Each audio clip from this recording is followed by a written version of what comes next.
Love CVille Show. A pleasure to connect with you guys through our network, the I Love CVille Network, where Monday through Friday at 12:30 p.m. we try to localize, personalize, and humanize Charlottesville, Albemarle County, and Central Virginia through content that we think will be appealing and compelling for you, the viewer and listener. Today's show embodies those qualities. Jim Ryan has authored a letter. It's been co-signed by 3 of his colleagues. Interesting, 2 of those 3 colleagues that co-signed the letter, Judah, have the interim title associated with their professional tag, their professional moniker. So probably not much of a choice in the signing. People are leaving quickly from the University of Virginia. And I'm not laughing. This is not a laughing matter. This is not a laughing matter.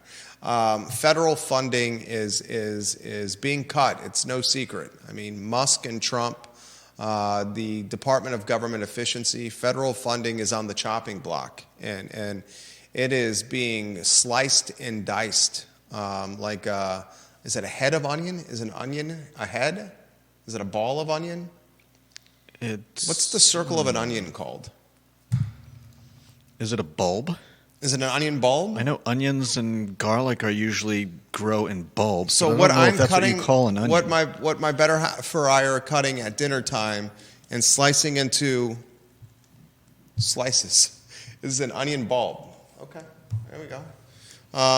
Federal funding is being sliced and diced like an onion bulb, Judah Wickower says. And this is impacting Charlottesville. Look, this is no laughing matter. This is starting to impact Charlottesville, Albemarle County, and Central Virginia. This is impacting the most influential machine in Charlottesville, Albemarle, and Central Virginia. And, of course, that's the University of Virginia. Yesterday, Jim Ryan wrote a letter to the University of Virginia, people employed by UVA. I'm not talking about the arts and science. I'm not talking about the engineering school, Darden, the McIntyre School of Commerce, UVA Health. I'm talking the University of Virginia. He wrote this letter to everyone. And folks, in 2025, nothing is a secret anymore. And if Jim Ryan's writing a letter to, how many employees are employed by the University of Virginia, Judah? Can you give me that number? I can look. How many total employees at UVA? If Jim Ryan is emailing a letter to every employee at the University of Virginia, that's going to make its way onto the interwebs and into social media, and it did yesterday. And this letter spells doom and gloom, at least in the short term. Approximately 30,000. 30,000 people received this letter from Jimbo. 30,000? Is that number accurate? Cite your source. Trust but verify. Ronald Reagan. That is 30,000? That's not true. 30,000? This should be a very straightforward Google search for you here with a reputable source. This is from news.virginia.edu. Okay, that's the most reputable of sources. This was from a little over a year ago. February 16th, 2024. UVA in total employs some 30,000 people across its academic division in Charlottesville, UVA Health, UVA Physician Group, and College at Wise. Okay, is that all UVA employees? That's that. I want to know facilities management. You want to know if there's more than that? I want to know how many total employees received this letter because it's the entire listserv. The entire listserv received this letter. Total employees, not just academia. And please don't do that tongue-tie thing again. That scared the bejeebus out of me, Judah. Why is that? It's terrifying what you just did right there. I'll offer the cliff notes of this letter. Okay, as he gives us the total employee base. 30,000 is a flabbergasting number. Hiring freezes are upon us at UVA. Hiring freezes. Not only hiring freezes, they allude to raises not being an option, including pay raises, cost of living raises, and bonuses. Not getting the cost of living raise is a gut punch. Not getting performance or merit-based raises is a gut punch. And that's what's happening here and at dear old UVA. And I want to unpack that on the Wednesday edition of the I Love CVille Show. Ladies and gentlemen, this is a monumental story here. We're going to unpack this from an analysis on the letter of Jim to the UVA community. You have a number? Or are we going to go with the 30,000 from news.virginia.edu? Do they caveat or offer criteria on that number, Judah? What's that? Do they caveat or offer criteria on that number? No. What goes on with the number on that link that you find? What else is said before and after that number? The whole paragraph is more than 170,000 employees at companies and organizations with at least 1,000 employees were surveyed, and results were broken down based on the number of workers. UVA in total employs some 30,000 people across its academic division in Charlottesville, UVA Health, UVA Physicians Group, and the college at Wise. And since this is from news.virginia.edu, I would think that they are including not just the big names, but the people that take out the trash as well. 30,000. Jeez Louise, that is astronomical. That puts in perspective yet again the significance of the University of Virginia. I mean, holy bejeebus. If we're talking 26,000 students and 30,000 employees, as this news.virginia.edu article says, that means the students' employees alone have a population that's greater than what Charlottesville's is on paper. Albemarle County's population, Albemarle County, Virginia population, what do you think that is? I ask you this all the time. And I always forget. 116,000 roughly. That means the staff and students at the University of Virginia combined are damn near close to... A quarter. Quarter? What math did you take, my friend? 30,000 to 116,000? Staff and students combined is at 56. Oh, okay. Gotcha. Total Albemarle County population is 116. Half. What's that? 45%? 46, 47%. Mm-hmm. And when 30,000 people receive a letter like this from Jim Ryan, this is pretty much what happened yesterday. You go to your virginia.edu email. Uh-oh. I got an email from President Ryan. Jim Ryan has emailed me. Good God, this can't be good. Every time Jim Ryan is emailing me, it's about triple murder redacted reports.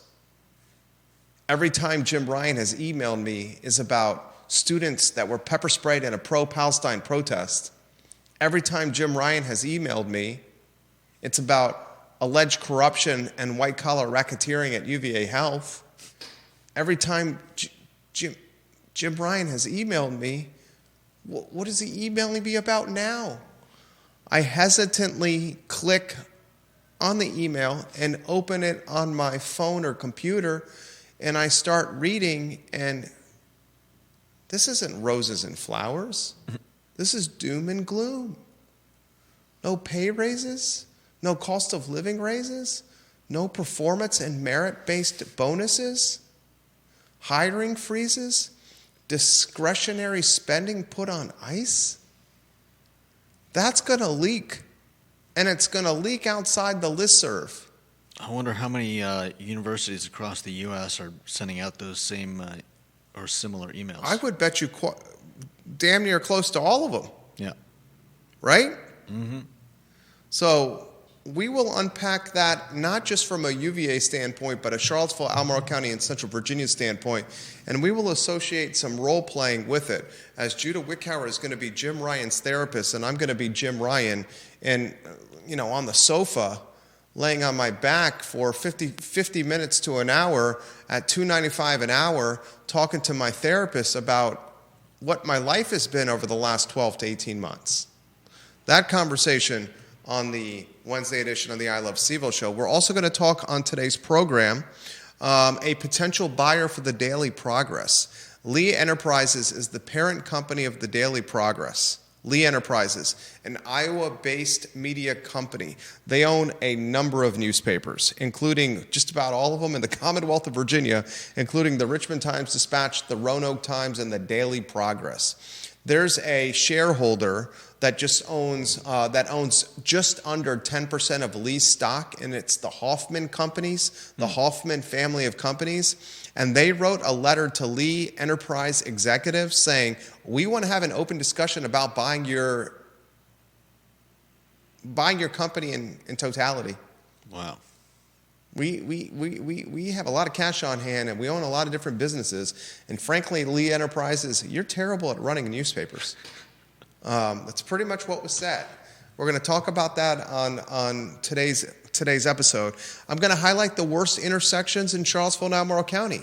This on the heels that VDOT is considering updates to one of downtown Charlottesville's most frustrating intersections: Ridge Street, McIntyre Road, West Main Street, West Water Street, and South Street West. That's the intersection that's right in front of the Lewis and Clark statue by the Music Resource Center, the entry point to downtown Charlottesville.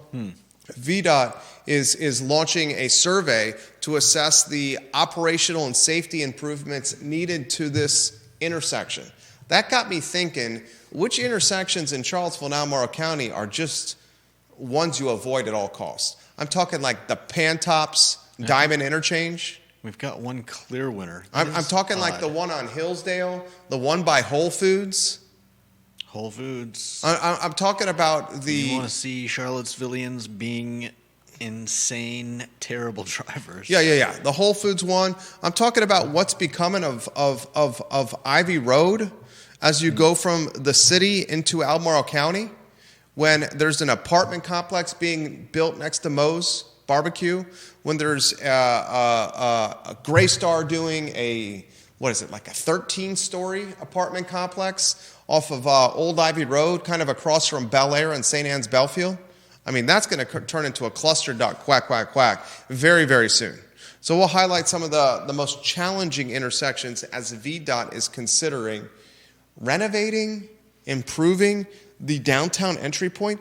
This is what's shocking about this. Is VDOT dumb enough to do this?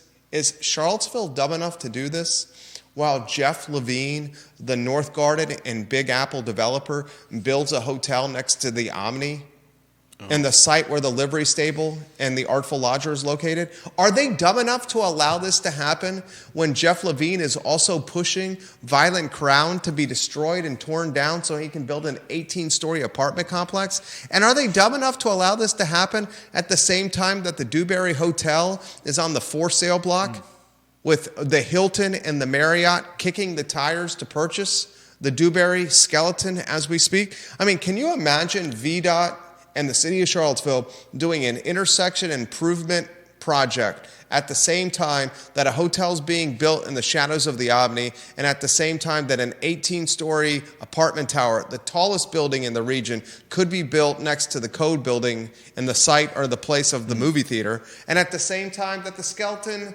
that Johnny Dewberry, Waynesboro's finest, the former quarterback of the Ramblin' Wreck, is trying to sell with the Marriott and the Hilton kicking the tires to purchase. Ay, mi madre carajo, chico. We'll talk about that on the Wednesday edition of the I Love CVille Show. We'll highlight the fact that Dollar Tree has sold Family Dollar $1 billion to two private equity firms. $1 billion with a B, smackaroos. Family Dollar is now in the hands of venture vultures. Quite possibly. Venture vultures own Family Dollar now, as Dollar Tree says, we don't want Family Dollar no more. Get it away from us. What is the localized impact of Family Dollar being sold? Ladies and gentlemen, there is a Family Dollar located in the area, Judah Wickhauer. Pop quiz, hot shot. What movie is that line from? Pop quiz, hot shot. Pop quiz, hot shot? Viewers and listeners, what line? Top Gun? No, not Maverick and Goose. Pop quiz, hot shot. What viewer and listener, you'll get praise on the I Love CVille show, can name the line that movie is from? The movie that line is from. I think that's what I'm trying to say. Anybody? Viewers and listeners? Judah, do you give up? Yeah, I have no idea. I'll give you a hint. Okay. Sandra Bullock? Sandra Bullock? The number of Sandra Bullock movies I can name. That doesn't help you either. This is one of the most iconic lines of a movie generation. Is it Speed? Oh, Judah Wickhauer. Did you really not know that? Or was the clue that one of the most iconic movies of a generation what gave it away? Pop quiz, hot shot, Dennis Hopper to Keanu Reeves, Speed. That was the only movie I could think of off the top of my head that Sandra Bullock is in. Okay, very good. Well, you got it right, Judah, so props to you. Cool. Pop quiz, hot shot, where's the only Family Dollar located? Is that the one at the bottom of Pantops? I don't think so. No? No. Is that not a Family Dollar? I don't think so. You guess again as you look to, I think that's a Dollar General. Yeah. In the Lazy Parrot Shopping Center, where Rose's was closed. The only Family Dollar in the area is in the Willoughby Shopping Center. You drive by this on the way to your parents. Willoughby? I don't even know next what to that the is. Food Lion. You drive by it as you go to your parents in the Willoughby Shopping Center. There's a Dollar Tree on Pantops. Okay. And a Dollar Tree in the Wegmans Shopping Center. Do we have a Dollar General locally? Anyway. Not that I'm aware of. Family Dollar has been sold. I want to localize this to Charlottesville. I also want to highlight that media reports are linking Isaac McKneely to the North Carolina Tar Heels. The UVA sharpshooter who has 1 year of eligibility remaining, who entered the transfer portal much to the demoralization of Wahoo Nation, as being linked to UNC in a big bag of money. That story on the I Love CVille Show. Judah, let's give some love to some of our partners. We'll highlight our friends over at Pro Nata. John Shabe, staying focused, the man at the task right here. Dr. John Shabe and Pro Nata have a comedy act tomorrow. You want to give the who, what, when, where, why of tomorrow, Judah Wickhauer, and this very nationally known comedian that's coming to Pro Nata with $10 tickets, man. Yeah. We got Tim Shropshire. He is a lot of things. I believe he even has some I don't know if they're cooking show comedy acts, but you can find a lot of Google a lot of information about him, where he's doing like barbecue. Pro Nata, Judah, Thursday. Stick to the task at hand. You said who, what, when. This is part of the what. He's going to be doing a comedy show at Pro Nata. There we go. Thursday. Yes. March 27th. There we go. That is it's tomorrow. $10 tickets. From 7 to 9 p.m. Eat some pizza, eat some ice cream, drink some beer, and check out the Disney World of Crozet. John Shabe understands the concept of experiential. Stacey Baker Patty, is she one of our valued listeners that we do not have a photo of? Stacey Baker Patty says speed is the answer that Judah is looking for. Stacey Baker Patty, you are an extremely intelligent viewer and listener. You are correct. A lot we're going to cover on the program. She's not on our list. We don't have her photo? No. Oh, man, Stacey Baker Patty, I wish we had your photo. I'd put it on screen. All right, do we want to get to Jim Ryan? Dude, anybody that says they want to start getting into the stratosphere of 1% wealth, and Jim Ryan, I would say, is flirting with the 1% wealth stratosphere, okay? The guy's making about $1 million a year. When you include the other, like, pomp and circumstance and bells and whistles, the dude's making well over $1 million. I mean, he's got a house on Cars Hill. Has Jim Ryan paid for a drink in a long time? Obviously, that's proverbial. He's paid for drinks. But the guy is the president of one of the most prestigious universities. His total compensation package, well over $1 million. You say you want to be in the stratosphere of top 5% or top 1%, top 3%, 2%, and 4% wealth. You may want to think again. Because the last 24 months to 36 months of Jim Ryan's life have been, in a lot of ways, a living hell. A living hell. Okay? First, he navigated COVID. Okay? And frankly, how President Ryan and UVA managed the pandemic and COVID, we applauded them. He earned brand equity and community loyalty with his tie at half mask, sleeves rolled up, video conversations with students in the UVA community, in the Charlottesville area community during the pandemic. Really likable, really approachable. Really kind of took, and this is not about politics, but it took a lot of like the approachability cues from Barack Obama. It's not about politics. It's not about being a Democrat or Republican. One thing you can say about Barack Obama is the guy has approachability.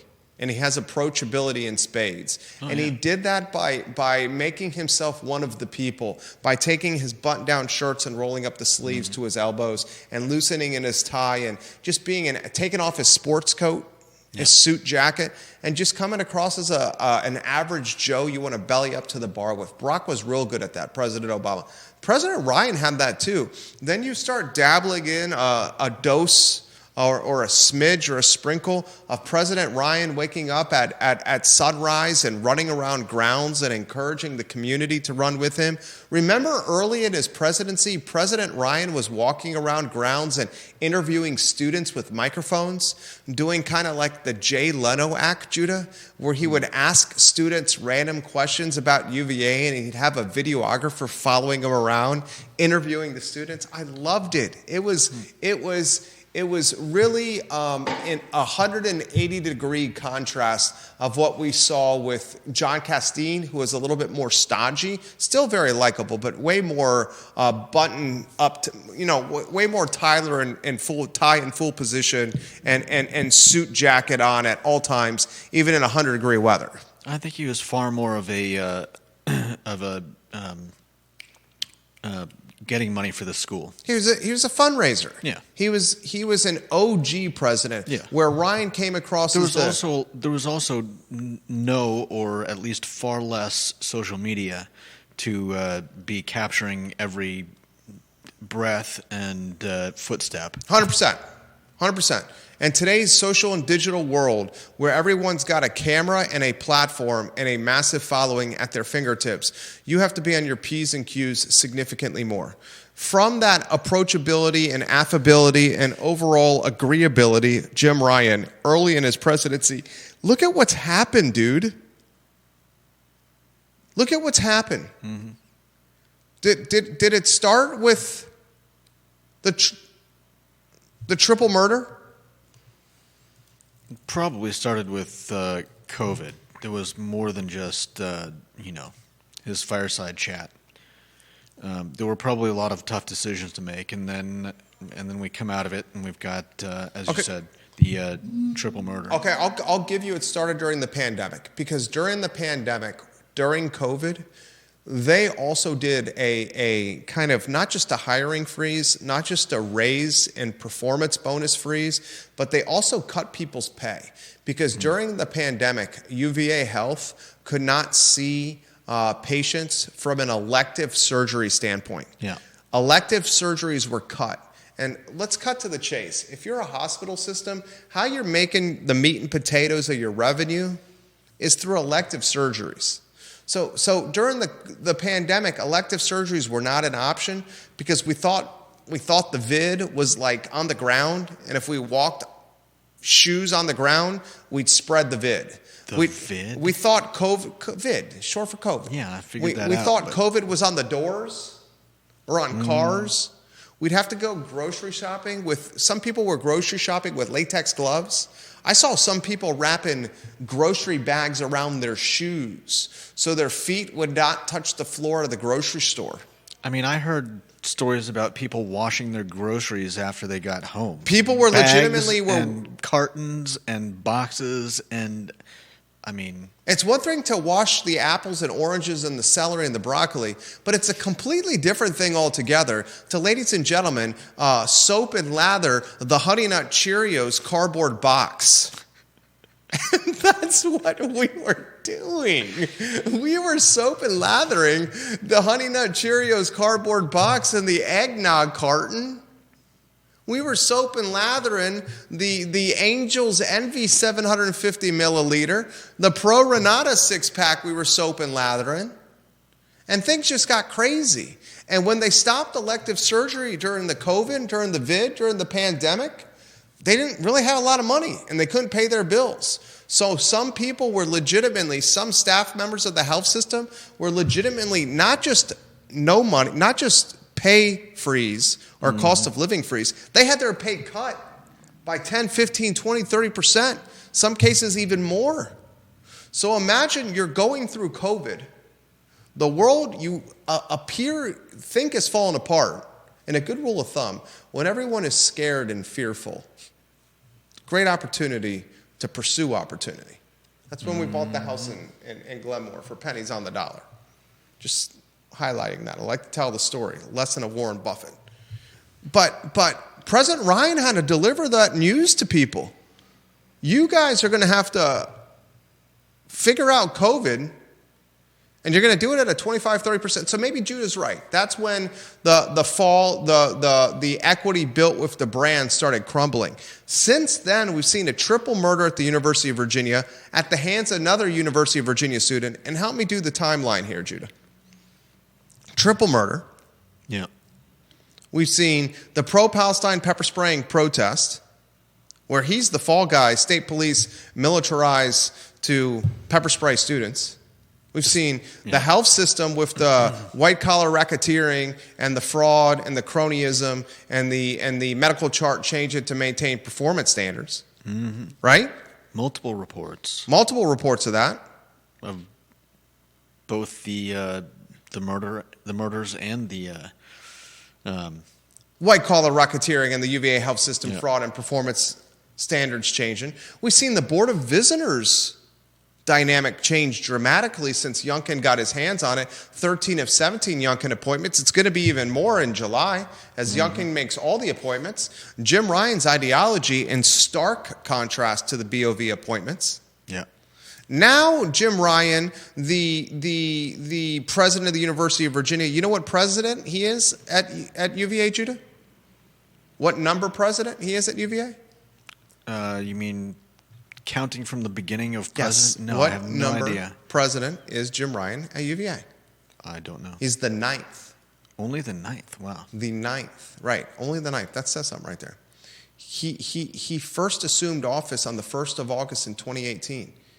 Yesterday, he writes a letter to 30,000 people and says, you guys, we got hiring freezes, cost of living raises ain't going to happen, and merit-based bonuses aren't going to happen. And you also have to freeze your discretionary spending tied to your department. That basically is this in a nutshell. You ready? Do more with less. Judah would say profits over people. Now, some people would say, put the endowment in play. I push back on that. The endowment's not necessarily liquid, and you can't just use the endowment nilly-willy for anything you want. When the money is raised for the endowment, it is earmarked for certain endeavors and activities. Not all of it is. A large portion of it. Not all of it. But while I am one that often says, You do use that all the time. That's why I wanted to caveat that. But it's true. And it's the same thing with people questioning why people, why rich industrialists like Musk and Bezos don't pay more in taxes, and they've got all this money. But in reality, those guys don't have the piles of cash like in Uncle Scrooge McDuck's. You're talking liquid reserves. Yeah. Cash on hand, like Scrooge when he's swimming through the gold coins in DuckTales. Yeah, most of it's tied up in stocks and property and things like that. And you don't just call up someone and say, "Yeah, sell half the stock and give me the cash." There you go. Rotate the lower thirds on screen if you could, please. Those lower thirds I hear from many viewers and listeners are very, very important. We got 3 tied to Jim Ryan. Do you know any of the DuckTales theme song? What's the hook of the DuckTales theme song? DuckTales. Ooh. Do you remember that? Judah Wicker is on point today. That's the only thing I could tell you about those songs. That's what I remember too. DuckTales. Ooh. Yeah. What do you make of the Jim Ryan letter? Is it just more of the poop storm heaped on this man? I don't know. It doesn't really say much. I wouldn't say it was. I wouldn't say that letter. You don't think caused a drop of sweat to come off of his brow. In You fact, don't think I the doubt he even 30,000 wrote it. staff at the university? I disagree with you. You say you doubt he even wrote it? Yeah. I push back on that. That's I think fine. Jim Ryan, with this letter sent to staff, absolutely had influence of how it's laid out and the words that were chosen. 100%. This is a significant letter. Yeah. And I'm going I to agree. ask you, and I'm going to ask the viewers and listeners this. This is not a fair reality, but it is today's reality. When this letter is written to staff, 30,000, Judah said, that number I find flabbergasting. My jaw was literally on the studio table when you said that. This isn't a byproduct of decisions that Jim Ryan has made. We got federal cuts upon us. Yeah. This is Trump and Musk and the Trump administration that are creating these headwinds for UVA and college and universities everywhere, right? Mm-hmm. I mean, that's what it is. But the fall guy in some ways is going to be President Ryan. He's the president. Yeah. He's, what, the second highest paid guy? Third highest paid guy? We won't include the head coaches, UVA, men's football, or football and men's basketball, because they're paid from a number of different pots. I mean, Craig Kent's not there anymore. He's resigned. Is the dean of the medical school, Melina Kibbe, and then Jim Ryan, the two highest paid people? When you make this level of compensation, Judah, and when you earn this level of perks and bonuses and bells and whistles, and when you have this level of profile, you become a target. You become, and you position your position in the microscope. And folks are going to say, this is Jim Ryan's doing. They're going to say it's Jim Ryan's doing. Okay? And it's a perfect segue to role play as you put those lower thirds on screen. Mm-hmm. And in today's edition of role play, and no Bill McChesney, the great Giardini are not here today. And neither is the great Bubini, which was Judah's nickname that he came up with, that he loved. Oh, yeah. Very, very wonderfully conceived name. Carol Thorpe says, please remember that Jim Ryan also magnificently botched the Morgan Benninger, Ziana Bryant fiasco. That's another one. No doubt. Just train wreck. Where a protest on Water Street, Black Women's Matter protest on Water Street with Ziana Bryant, one of the leaders, who very interestingly is running for Charlottesville School Board today, tried to literally ruin the life of a fellow UVA student, claiming the fellow UVA student, Morgan Benninger, was alluding to vehicles slamming and ramrodding the protest when she was not, in fact, doing that. Right. That was disgusting behavior. Oh, 100%. Disgusting behavior. That story is well documented. You can find it online. But I want to get to role playing. I want to get to role playing on the I Love CVille show today. And in today's episode of role play on the I Love CVille show, yours truly is walking into a waiting room. And yours truly is walking into a waiting room in downtown Charlottesville. And here's the setting. In the waiting room, smooth jazz is playing through speakers. The mood and the lighting is one of calming nature. The lights are dim, incense is burning, and Kenny G, Michael Bolton's smooth jazz, is percolating the speakers in the waiting room. Jim Ryan. Is that a specific request from Jim Ryan? Jim Ryan enters the door, and President Ryan, on today's edition of Roleplay, is tired, he's exhausted, and he's proverbially been run over by a truck. And no, it's not the truck that Ziana Bryant said Morgan Benninger wanted to use on a protest in Water Street. Okay, Jim Ryan is in the waiting room waiting for his therapist to come out of their room to start the therapy session. Cue the therapist. I hope you have a good name, Mr. Therapist, of who you're going to be called, because my name is President Ryan. You didn't tell me I had to come up with a Just name. come up with something on the spot, Judah. You're a quick thinker. You're very succinct and witty. Cue the therapist who is opening the door to the waiting room and asking client Jim Ryan to come in for a 50-minute session at $2.95 an hour. And action. Welcome back, President Ryan. It's good to see you again. I can already tell that you've had a rough week. Would you care to lie on the couch? Thank you for seeing me in such short notice. I know my schedule is unpredictable, and I know you're very busy. And I'm grateful for you giving me the time. Yes, I'll come in on the couch.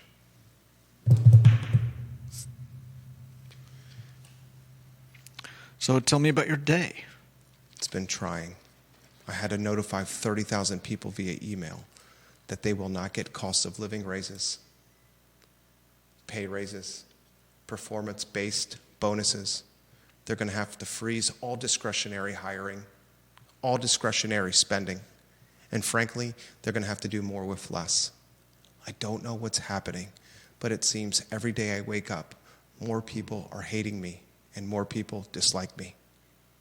When I saw the news about the letter, I had my secretary clear my calendar for today. I was fairly certain you would come by. Why is it I never see your secretary in your practice? There's no secretary in your waiting room. I'm sorry, I'm getting in the weeds here. It seems to be only you at your therapy practice. What am I to do? The world is mounting. The weight on my shoulders is grave. I can't sleep at night. I look weathered, and my only outlet running around this community is an outlet I don't enjoy anymore. This job is trying. I'm exhausted, and I have not been able to parlay or springboard this UVA position into an Ivy League presidency, much to my disappointment. Is there anything you can do for me? I can prescribe some drugs.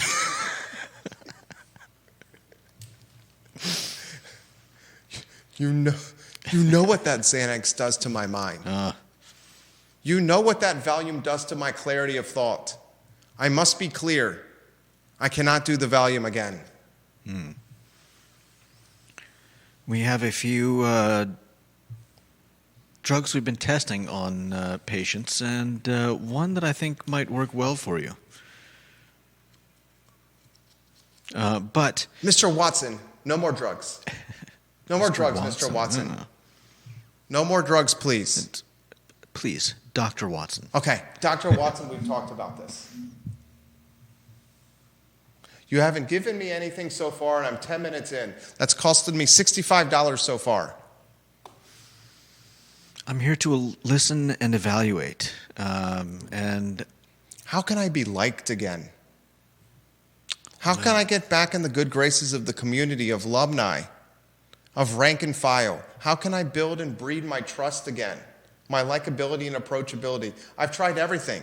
The Boston Marathon, jumping into swimming pools to celebrate national championships, being there to revel in a national championship for basketball, a game that they throw a ball into a hoop and they play at a snail's pace. They don't even try to score. I traveled all the way across the country for this trophy presentation to win likability, and it's all eroding before me. Have you tried honesty? Honesty? Did you see the letter I wrote? Did you not think it was honest? While it may have been honest, it seemed to be somewhat lacking in detail. What do you mean? There was plenty of detail. I used big words. I used 3-syllable words, 4-syllable words, 5-syllable words. I used sentence structure. Grammar was correct. I signed it with my president title. What was wrong with it? And nothing was redacted.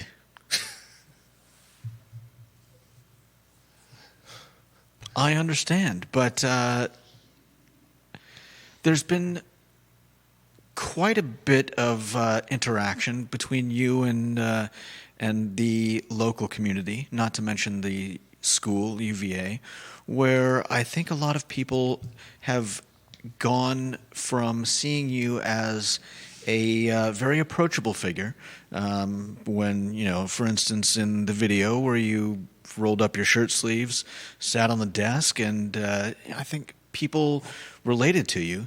And it seems in recent years that a lot of what you've been doing has been hidden behind a veil of secrecy. And whether or not you see that as necessary or whether you've been ordered into those situations, I believe that overall the look is one of, as I said, secrecy. There's another man telling me what to do. He controls the purse strings. He controls my bosses. He determines where the university goes. I can do nothing. I'm the president, yet I'm nothing but middle management here.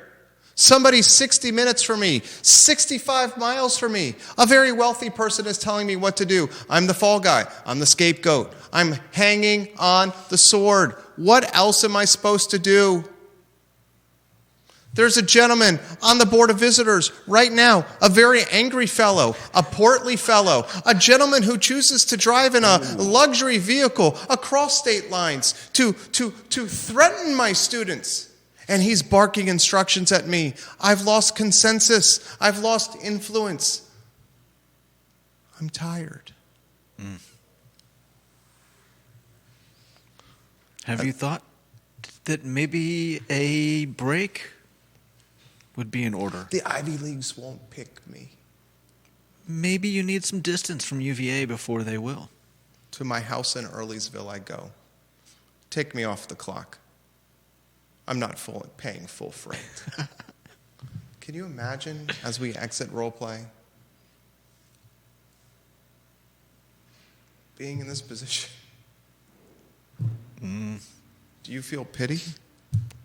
Do I feel pity for President Ryan? It's hard to. This is one of the most empathetic people I've ever met in my life. A man whose emotional intelligence is off the charts. One of the kindest people I met, and I'm talking Judah Wickower, not therapist Watson, and not that fool that was acting Jim Ryan moments ago. Certainly not that fool that was acting Jim Ryan moments ago. This man, Judah Wickower, is one of the kindest, most empathetic people I know, and he legitimately cannot acknowledge immediate pity for a man over the last 24 to 36 months that has faced scandal, murder, rights being stepped on, alleged white-collar racketeering and cronyism and fraud, and an emasculation of power and influence, most likely health issues tied to stress, Possibly. quality of life erosion undoubtedly, and Judah cannot find pity in his heart or empathy. I mean, look at that. He still can't find it. Look at that. You're always the quick to offer empathy. I'm not saying you're wrong. I'm not saying you're wrong. That's because I can empathize usually, and I can empathize with him having tough times, but it's his job. And I think the barrier for me is the fact that we've had all these equivocations and messages that don't really.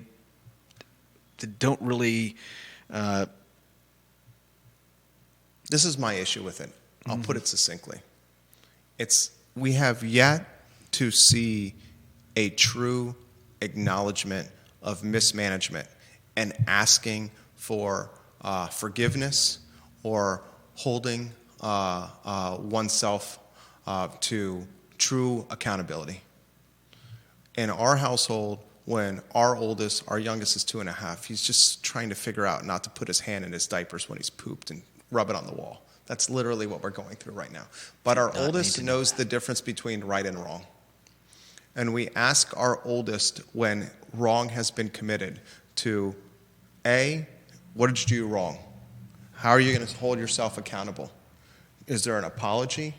And if there's a punishment, it needs to be served now.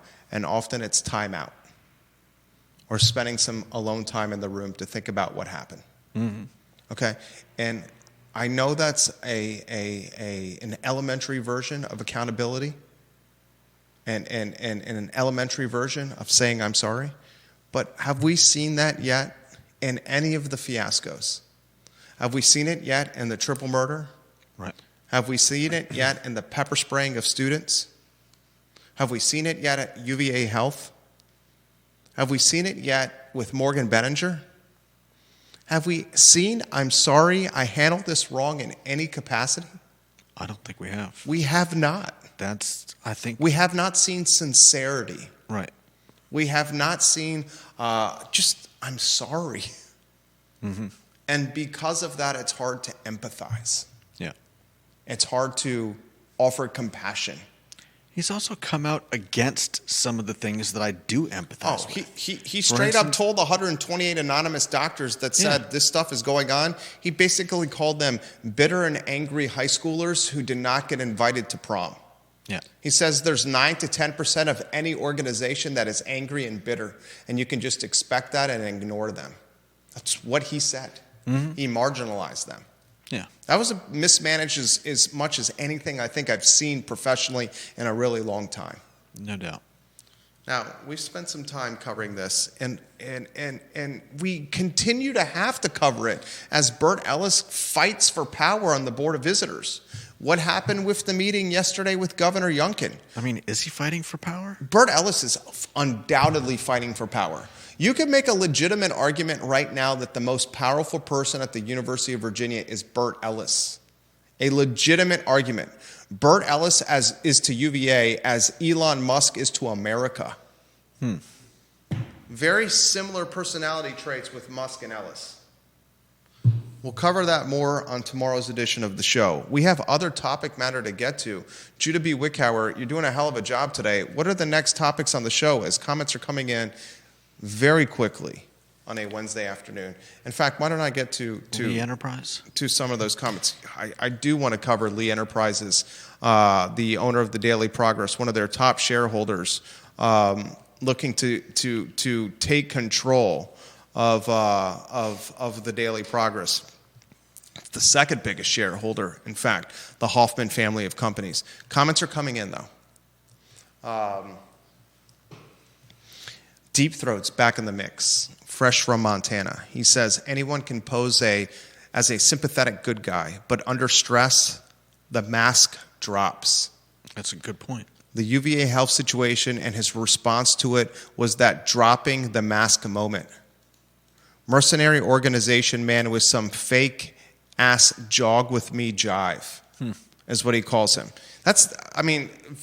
Interesting. I appreciate his words here, and I think he makes a good point. Anyone can pose as a sympathetic good guy, but under stress, that's when the mask of sympathetic good guy drops. And he says how he handled the UVA health and its response was the dropping of the mask moment. And he says he's a mercenary organization man with some fake-ass jog with me jive. Deep Throat, genuinely mean this. You have a way with words, the written word in particular. No doubt. Ginny Hu watching the program. She says Forbes just listed Notre Dame as the best large employer for 2025. Forbes magazine listed Notre Dame as the best large employer for 2025. I did not see UVA on the list, although they were ranked 73rd in 2024. Ginny Hu says Judah immediately went to medicine and drugs to slap a Band-Aid on the problem and does laughing face emojis. Reminder, I did notice that as well. A reminder, folks, that I am not a practicing psychotherapist of any kind, shape, form, or... I did notice that as well. I think we all noticed you immediately went to the drugs for President Ryan. I mean, my other choice was suggesting that he quit his job and go hang out in the mountains or the prairies for a year to just decompress and get a new perspective on things. All right, a couple of items out of the notebook that are extremely important here. I hope this plays out. The Daily Progress. There is a Lee Enterprises, who owns the Daily Progress, is a publicly traded company. They own the Richmond Times-Dispatch, the Roanoke Times, the most amount of newspapers in the Commonwealth of Virginia. They own other newspapers like the paper in Buffalo as well. The Daily Progress and its second largest shareholder, the Hoffman family of companies, which owns just under 10% of Lee Enterprises stock, is written a letter to Lee Enterprises executives and said, hey, we want to have an open discussion about buying your company in totality. I can't believe that's not an immediate, yes, please. If you're Lee Enterprises, and remember, I'll push back slightly on that. In the past, Lee Enterprises has fought other shareholders in their pursuit of purchasing the company. And they've certainly just worked hard to come back from their cyber attack. In the last year alone, a cyber attack has crippled Lee Enterprises, a newspaper business, to the point that this cyber attack prevented the newspaper business from printing the newspaper. This cyber attack for months kept the Daily Progress and other media brands in Lee Enterprises holding and their portfolio from making news, writing news, ladies and gentlemen. For the most part, the Daily Progress for the large portion of 2025 was not behind a paywall. How were they generating revenue? How were they printing the notices from government where they had to paper the trail about permitting and zoning and other government business? That's why that's why the Charlottesville tax discussion is postponed. Yeah, with Albemarle County, right? Because it or was it the city of Charlottesville? This is Charlottesville. Yeah, postponed because they couldn't advertise the rate. No, it was because it was advertised in the wrong section. Oh, I thought it was advertised incorrectly. I think it was advertised in the wrong section of the paper. Yeah, we're talking like a squirrel trying to eat a nut, and before the squirrel ate a nut, it confused the nut with a rock and ate the rock and broke his teeth. We're talking incompetence here. Absolute incompetence here. This company, the Hoffman family of companies, I hope to God they buy this portfolio of brands for Lee Enterprises, because we're at the bottom of the barrel. You think they're buying the whole kit and caboodle? Whole kit and caboodle. Dang. Buying Lee in its entirety. Oh, wow. The whole, not just the Daily Progress, J-Dubs. Lee has 78 newspapers. 78 newspapers. Hoffman has 21 publications of their own. And the Hoffman companies, I would encourage everyone to look at the Hoffman family of companies online. This company is in the search space, internet search, is in vineyards and wineries, is in transportation, is in commercial real estate. This guy is extremely diversified with his revenue stream and very much understands profitability and how to take struggling businesses and put them in the black. I hope this happens for the community's sake. Yeah. As we've become a media desert at a time we need news coverage more than ever. Next headline, Judah Wickower. What do we have on the docket over there? Are we talking worse intersections in the community? Ooh, that's a good one. This comes on the heels of a report that's out there that VDOT is considering updates to one of Charlottesville's most confusing intersections, most specifically Ridge Street, McIntyre Road, West Main Street, West Water Street, and South Street West. I will say this, that is the Lewis and Clark statue is gone. Where the Lewis and Clark statue was, that intersection is a cluster. The Belmont intersection is still a cluster. I'll tell you a really under-the-radar cluster intersection is the Park Street at the bypass with the back-to-back lights there. On the bridge of the bypass on Park Street. Yeah, I know. I hate that. That's the way you go home, isn't it? Yeah, I hit that every day. Yeah. That is a nightmare. Twice. An absolute nightmare. The Pantops Diamond Interchange or whatever they call it, that's an absolute nightmare. Yeah. I would make a legitimate argument. I thought you liked that. What? I thought you liked that. Well, it's gotten way worse. Has it? Yeah, it's horrendous. I always question why. It doesn't make any sense to me, but I'm sure some people understand why you would cross streams like that, stop one to let another one go. I can make a convincing argument that there's a handful of intersections in the Charlottesville-Albemarle County area that is depressing or hurting real estate values. You're not going to want to hear this because your parents live down Fifth Street Extended. But when that Wawa is finished down Fifth Street at the intersection of Wegmans and Fifth Street Station, right? That is going to impact real estate values in Southside Charlottesville down Fifth Street Extended. I don't think my parents care. Well, I mean, your parents are retired and on the backside of their lives over there, so it's not like they're driving into work or driving home from work during peak driving time. Right, If they were driving into work, driving home from work, or picking up their kids during peak drive time, they would care. Yeah, but we were talking about property values, not that Wawa intersection is going to make that area so difficult to get to. I predict it's going to impact property values. I predict that Pantops Diamond interchange impacting property values toward Keswick. If that lowers their tax rate, I'm sure they'll be happy. It's not going to lower their tax rate. Why? If the property value goes tax down. rate's being raised by Albemarle County 4 cents. Are you talking about assessment? Yeah, assessment. Okay, assessment's one thing. Tax rate's completely different. I meant the rate that they County of Albemarle is raising the tax rate 4 cents. Yeah. I'll make a legitimate argument. People don't want to hear this here. When the UVA continues its development down Ivy Road, okay? Mm-hmm. And when UVA develops buildings for second years to live on Ivy Road, more students to live on grounds in UVA housing, at the same time that a 10-story apartment complex is being built next to Moe's Barbecue, at the same time that Gray Star is trying to build 500, 600 units on Ivy Road, Old Ivy Road, luxury student housing, all that happening at the same time, I can make a legitimate argument that development is going to cause a bottleneck and impact values in key neighborhoods on Ivy Road. Everything causes a bottleneck in Charlottesville. 100%. Is VDOT goggle at the planning that creates this? Is VDOT and the city of Charlottesville dumb enough to do a VDOT project, a road project, at the same time that Jeff Levine's going to build a hotel next to the Omni? And considering building an apartment complex of 18-story variety at the Violent Crown? Why don't you think that's fair? And let me ask you this question for the viewers and listeners. Hold on. Let me ask you this question for the viewers and listeners, then you jump in.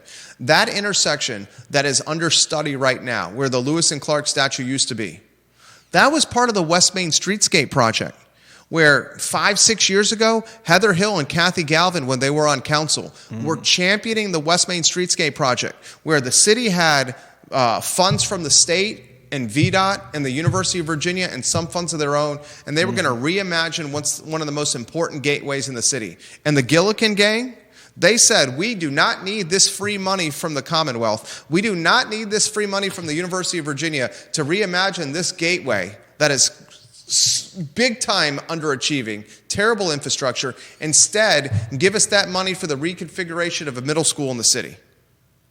Buford. Mm-hmm. And it's going to... Is that project done yet?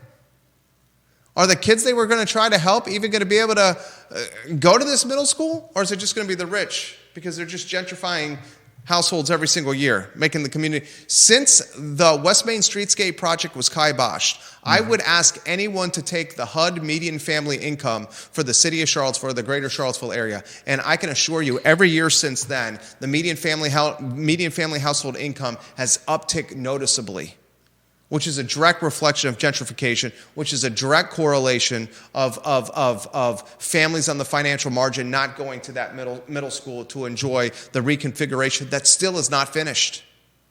And I interrupted you, and I apologize. I got caught up in the moment. Did you forget your thought? Yeah. Damn it. Really? No idea where I don't even know what I was talking about. We talked about this, the notes, to remember. I really wanted to hear what you had to say because I know you were going to make a compelling point. You were about to say that that's not necessarily fair. Oh, yeah. What was... I don't... whatever you were talking about. Therapist Watson, we need some memory stuff over there. Janice Boyce-Trevillion says, Ivy is already a bottleneck by salvage, 100%. I drive our kid into school in the morning to first grade. If I leave, we live in Ivy, if I leave the house at 7:20, I can get to school in 9 minutes. If I leave the house at 7:38, I can get to school in like 18 minutes. Because when you're driving in from Crozet and Ivy down Ivy Road into the city, passing the car wash and Papa John's and Boar's Head, the sun starts rising. Alex Erpy thinks there's a mistimed light over there by Farmington, and it creates a bottleneck toward Crozet of traffic. Oof. But if you leave at 7:20, you're fine, very interestingly, and you can make it to 2:50 in the bypass for first grade drop-off in 9 minutes, which is pretty darn fast. It certainly is a lot faster than what drop-off was when we were coming from Glenmore. Next headline, what do you got? Jack of all trades, Jack of all wits, Judah Wickauer. Oh, that's it? What's that? That's it. Family Dollar. We didn't even talk about the... did we even get into what the worst intersections are? Well, right. My worst intersection... Family Dollar is selling... My worst... What is your worst intersection? My worst intersection is as clear-cut as all clear-cut can be. Isn't yours? Are you saying the bridge? I'm saying it's Pantops and it's not even close. Deep Throat's back, and he's back with a vengeance. Great to have you back. He says buying all of Lee Enterprises sounds like a lot, but the total market cap is $60 million, and Hoffman already owns 10% of it already, and Hoffman is worth almost $2 billion. So it's a very easy buy for them. Great stuff from Deep Throat. And he says, dude, the Rugby Road, Mason Lane, Barracks Road intersection is insane. It's been designed by a blind man on mushrooms. Oh, it's good to have the man back from Montana. I've missed you, my friend. I sincerely missed your quick wit and your wordsmith talents. Mine's Pantops. Are you going to make... I lived that for 4 years. One of the reasons we moved from Glenmore to that side of town is my wife was spending 3 hours in a car with her kid. You spend 3 hours in a car with a screaming baby, you're going to want to scratch and claw your eyes out. Literally. If you're spending 3 hours driving around Charlottesville in a car, you're doing something wrong. That's Northern Virginia stress, not Charlottesville stress. Now my wife is spending less than 30 minutes round trip every day in a car. Less than 30 minutes from 3 hours. Your vote for a worst intersection? I mean, just in terms of all the hate that it gets, I've got to put my vote in for the new roundabout at Whole Foods. The number of times I've heard about people that just don't understand how a roundabout works and can't wrap their heads around it is a little bit distressing. Because they're not that complicated. That one's on the list. Most of us would say they're not that complicated. Hopefully that one starts getting figured out because it's still relatively fresh. But that ain't that easy. And there's not a lot of roundabouts around here, and that's causing some of the confusion. Mm-hmm. Bill McChesney says that intersection revamp would be the absolute elimination of the Lewis and Clark Sacagawea style statue. The only thing left is the word plinth? Yeah, plinth is good. There have been plans to modify the intersection before it was removed. Yeah, the West Main Streetscape Project. Someone should Google, you want to learn about Charlottesville history? West Main Streetscape Project. Google the history of that and understand that the West Main Streetscape Project was kiboshed by the Gillikin gang. Legitimately. And we're still talking about the West Main Streetscape Project, and Buford still isn't done. Yeah. Next headline, what do you got? Family Dollar? Yep. I mean, if we localize this to Charlottesville, this is a headwind for retail, right? At a time of inflationary headwinds, Family Dollar gets sold to Vulture Capital, right? Bridge Capital Management and Macellum Capital Management for $1 billion. Dollar Tree says we don't want Family Dollar anymore.